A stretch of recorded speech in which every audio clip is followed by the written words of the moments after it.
온천마을 하코네를 가고 있습니다. 아침에 늦잠을 자서 아슬아슬하게 로망스카에 탔어요. 로망스카는 이름도 낭만적이에요. 로망스카의 로망은 로맨스의 로망이랍니다. 저는 비행기가 지연이 돼서 어제 새벽 1시쯤에 일본에 도착을 했습니다. 이번 여행 동안은 친구네 집에서 지낼 예정이에요. 다들 도시락을 사서 로망스카에서 많이 먹더라고요. 저희도 타기 전에 콤비니에서 아침밥도 샀지만 늦게 도착해서 캔슬석을 겨우 사서 언니랑은 다른 좌석에 앉아서 따로따로 가고 있습니다.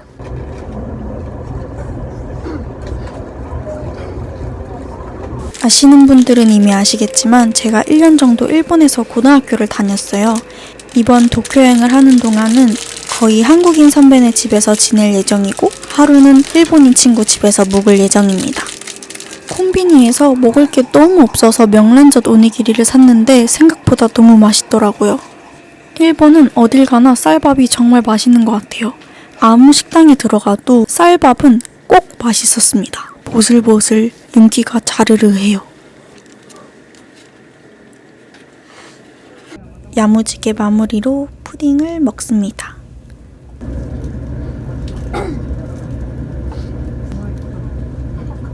하코네에 도착을 했습니다. 일본은 정말 신기한 게 마을 하나하나 특색이 강해서 조금만 나와도 새로운 곳을 여행하는 기분이에요. 次は茶の花入り口です。箱根チャーベース箱根パターゴルフにお越しのお客様はこちらでお降りください。 저희는 온천에 픽업버스를 타고 온천으로 향하고 있습니다. フォレストアドベンチャー箱根です。なお、箱根湯寮へお越しのお客様は 일본이 이렇게 추운 적이 없었는데 제가 여행하는 내내 정말 추웠어요. 여기서 날씨 아이를 보신 분 계신가요? 일본어로 하레루라고 하면은 날씨가 맑다는 뜻이에요. 그래서 그 여자 주인공이 날씨를 맑게 해준다고 하레온나라고 했었는데 근데 제가 가는 곳마다 눈이 오거든요. 이번에 일본 오기 전에 제주에서 서울 경유를 했는데 갑자기 서울에 눈이 왔었고 도쿄에 눈이 오기 정말 쉽지 않아서 눈이 오면은 전철이고 가게고 다 일찍 닫아요. 근데 저번에 왔을 때도 눈이 펑펑 내리더라고요. 근데 이번에 왔을 때도 하코네에 눈이 내렸답니다.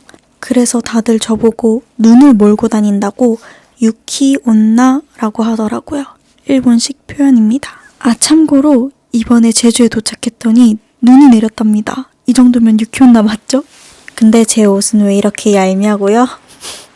봄인 줄 알았습니다. 저번 주까지만 해도 봄이었다고 합니다. 제가 하코네에 꼭 오고 싶었던 이유는 바로 온천마을이기 때문입니다.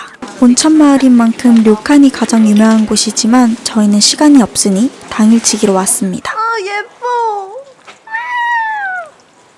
저기 저거 등 피는 거 봐. 이거 진짜 꼭 빼야 돼. 와. 다들 아시다시피 제가 아주 큰 타투가 있잖아요. 그래서 꼭꼭 개인 온천이 있는 곳으로 찾으려고 하다 보니 방은 아니지만 이렇게 방처럼 테이블과 좌식 의자가 있고 세면대가 딸려 있는 곳이었습니다. 제가 빌린 이 방은 숙박이 가능한 곳은 아니지만 2시간 대여가 가능한 개인 온천이었습니다. 날씨가 좋았다면 더할 나위 없이 좋았겠지만 비 오는 하코네도 운치 있고 너무 좋았어요. 오늘 아침 7시 30분쯤 집을 나섰는데 이렇게 하루를 빨리 시작하는 건 오랜만이에요. 저는 아침잠이 많아서 아침을 일찍 시작하는 하루가 소중하답니다. 아참, 그리고 저의 고등학교 선배이자 저의 룸메이트였던 혜령상입니다. 저희가 다녔던 고등학교는 지금 생각해보면 사실 조금은 특별한 고등학교였던 것 같습니다. 지금도 그때 같이 학교를 다녔던 사람들을 만나면 다 같이 입을 모아 아, 그 학교 정말 신기했었지 라고 하거든요. 일본인들에게도 저희 학교는 유독 엄격했던 학교였는데 그래서 우리 학교 출신이 아닌 일본인들한테 얘기를 하면 그런 학교가 있어? 라고 할 정도로 조금 빡셌던 학교였습니다. 일본인 반, 외국인 반이었던 학교였는데 외국인은 부모님과 함께가 아니면 외출을 못했던 학교였어서 계속 기숙사에 있었답니다. 그래서 유독 저랑 언니가 그런 힘든 시간 속에서 더 각별해질 수 있었던 이유이지 않았을까 합니다. 온천을 다 즐기고 밥을 먹으러 왔습니다. 하코네는 관광지라 그런지 어딜 가나 줄을 서야 했고 물가가 조금 비싼 것 같습니다.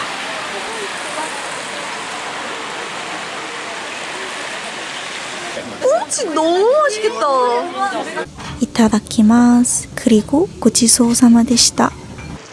저희는 하코네에 있는 산에 가고 있어요. 산 쪽으로 올라가니까 눈이 수북히 쌓여 있더라고요. 제가 보고 싶었던 광경과는 너무 다른 곳이었지만 이 나름대로 매력이 있었답니다. 사실 저는 후지산을 보고 싶었어요. 근데 보시다시피 전혀 보이지 않았답니다. 버스를 타고 한 30분을 올라갔는데 내려가는 막차가 한 20분밖에 안 남았더라고요. 그래서 호다닥 보고 저희는 돌아갔답니다. 어때요? 그래도 여기 나름의 운치가 있지 않나요? 도쿄에 도착하니 이미 밤이 되어 있었습니다. 그래서 저희는 저녁밥으로 제가 예전부터 소개를 해드렸던 모츠나베를 먹으러 왔답니다. 여기는 이자카야인데 자리가 정말 협소해요. 근데 위에 전철이 있거든요.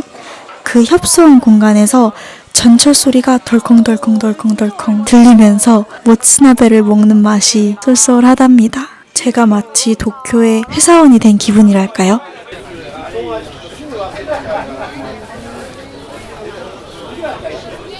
저희는 한국인 입맛에 맞춰서 빨간 국물로 시켰습니다. 사실 매운맛이라고 해도 전혀 맵지가 않았어요. 얼큰한 해장국 정도? 참고로 저는 맵찔이랍니다. 제가 일본에서의 모츠나베를 기다린 이유는 하나 더 있는데요. 한국에서 모츠나베를 성공한 적이 단 한 번도 없다는 사실입니다. 그리고 제가 한국에서는 밥그릇을 안 들고 먹습니다. 근데 밥 먹는데 숟가락을 안 줘요. 그리고 우리 식사의 토론 주제였던 이 밥, 230엔입니다. 밥이 1,000원이 넘는다니 한국인인 제 입장에서는 말도 안 돼. 하지만 너무 맛있었다는 점. 그리고 후식으로 집에서 커피 젤리를 먹었답니다. 오늘은 이튿날입니다. 일본에 도착하고부터 아침 일찍 일어나고 새벽 늦게 자고 또 날씨가 너무 추우니 일어나는 게 쉽지가 않더라고요. 제가 있는 내내 공기가 너무 차가워서 난로 앞에서 몸을 좀 데웁니다.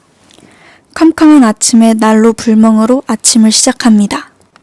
그리고 조금 특이하지만 저는 일본식 화장실과 욕실을 너무 좋아해요. 변기가 따로 있는 것도 좋고 앉아서 샤워하는 것도 좋고 욕조가 작든 크든 어디든 붙어있는 것도 좋고 또 그게 물 데우기 기능이 가능하답니다. 건식인 것도 좋고 매트한 이 느낌도 너무 좋습니다. 한마디로 되게 컴팩트하달까요? 오늘은 조금 새로운 머리를 해봤습니다.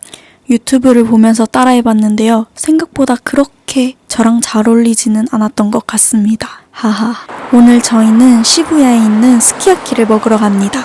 저희 둘이서 언젠가 일본에서 만나게 될 날을 기대하며 한 달에 2만 원씩 돈을 모았었어요. 근데 티클모아 태산이라고 그게 어느덧 90만 원이 돼버렸지 뭐예요. 그래서 이번 여행에서 좋은 거 맛있는 거 많이 먹을 예정이랍니다. 오랜만에 간 시부야는 사람이 예전보다 더 많아진 것 같아요.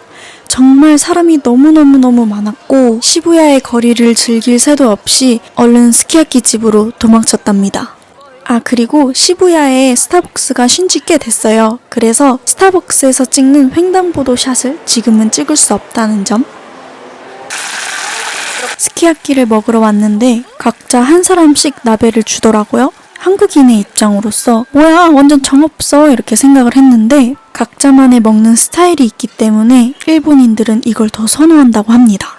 저희가 간 곳은 완전 전통적인 스타일의 스키야키는 아니었고 간단한 스키야키였습니다. 이것도 그냥 넣어요? 이거 싸먹는 거 아니야?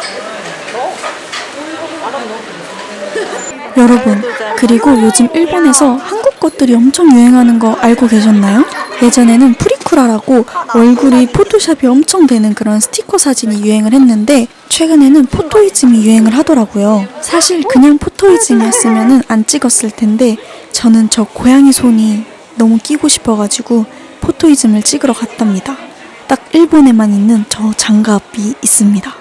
그리고 시부야에서 이것저것 하다가 도쿄에 사는 제주도 이모가 있어요. 제가 태어나고 거의 바로 안 이모라서 한 20년 지기가 될 것 같은데 그 이모를 만나러 갑니다. 다 같이 야키니쿠를 먹으러 왔는데요. 야키니쿠를 몰랐던 어릴 적 저의 의문이 있습니다. 왜 짱구가 먹는 고기는 저렇게 생겼을까 했는데 똑같이 생겼네요. 그러고 그 주변을 산책을 했는데 이모가 왜 도쿄타워가 없지? 했는데 알고 보니까 오늘은 보름달이 뜨는 날이에요. 그래서 보름달이 더 잘 보이라고 도쿄타워에 불을 꺼둔다고 하더라고요. 지금 제가 줌하는 곳이 도쿄타워인데 잘 안 보이시죠? 도쿄타워를 못 본 건 아쉬웠지만 이게 또 도쿄만의 낭만이 아닐까 합니다. 그리고 일본은 벌써 사쿠라가 피고 있어요. 사실은 조금 지고 있는 사쿠라도 있었답니다. 이거 뭐야, 벚꽃? 이거 벚꽃이네. 와, 벌써 다 떨어졌어. 그리고 집 가기 전 빠질 수 없는 편의점 커피 젤리를 사고 집에 돌아갑니다. 오늘은 사한날입니다. 여전히 비가 오고 있어요. 오늘은 제가 캐나다에서 알게 된 일본인 친구를 만나러 가는 날입니다. 제가 고2 때 일본 고등학교에서 캐나다 고등학교로 교환학생을 갔는데 그때 만난 일본인 친구랍니다. 그 친구를 만나기 전에 저는 혼자 커피를 마시러 왔습니다. 상겐자야에 있는 작은 개인 카페였는데 음료가 전부 사이즈가 있더라고요. 그래서 저는 작은 걸로 먹었습니다. 열심히 찾아온 보람이 있네요. 오랜만에 이렇게 맛있는 커피를 먹었는데 주체하지 못하는 저의 입꼬리가 보이시나요?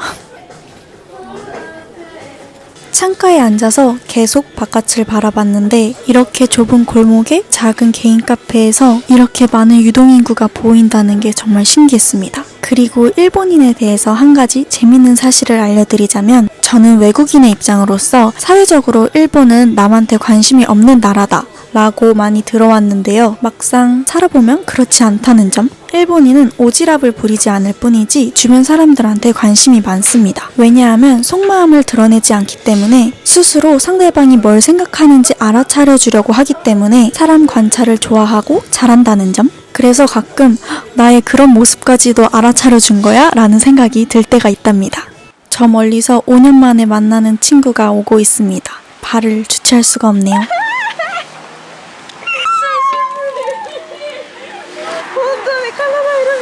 ごめん、あそこだと思った。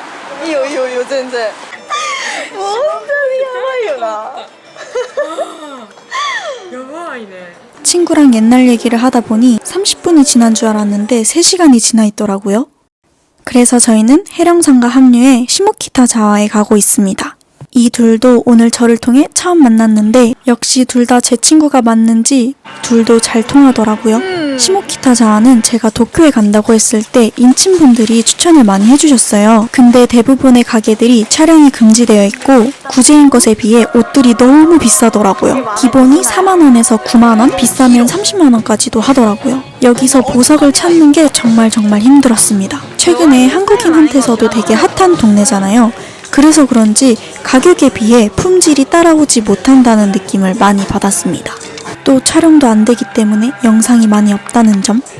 근데 카페도 겨우 찾아서 들어갔는데 거기서 먹은 말차 라떼가 제 인생 말차랍니다. 그리고 저랑 혜령 언니는 고등학교 친구들을 만나러 왔습니다. 도쿄의 오코노미야끼라고 할 수 있는 몬자야끼를 먹으러 왔는데 원래는 진짜 안 유명했던 음식이었는데 가게에 한국인밖에 없더라고요. 제 생각에는 강남시가 도쿄에 비둘기토처럼 생긴 음식이 있다고 한 게 화근이 된 것 같습니다. 근데 엄청 맛있어요.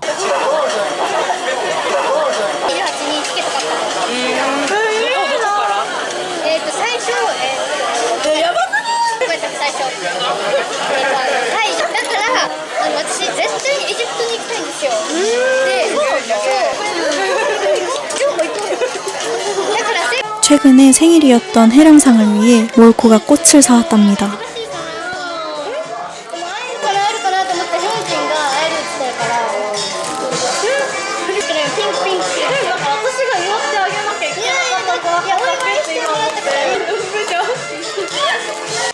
여기는 분위기랑 노래가 정말 좋았습니다. 이렇게 저의 3일차까지의 일본 여행이 끝이 났고요. 4일차에는 모요코네 집에서 동생들이랑 영화 보고 밥 먹고 그 다음날 모요코가 저를 하네다 공항까지 데려다줘서 거기서 같이 밥을 먹고 빠이빠이를 해서 한국에 돌아왔답니다. 이렇게 저의 일본 이야기 끝!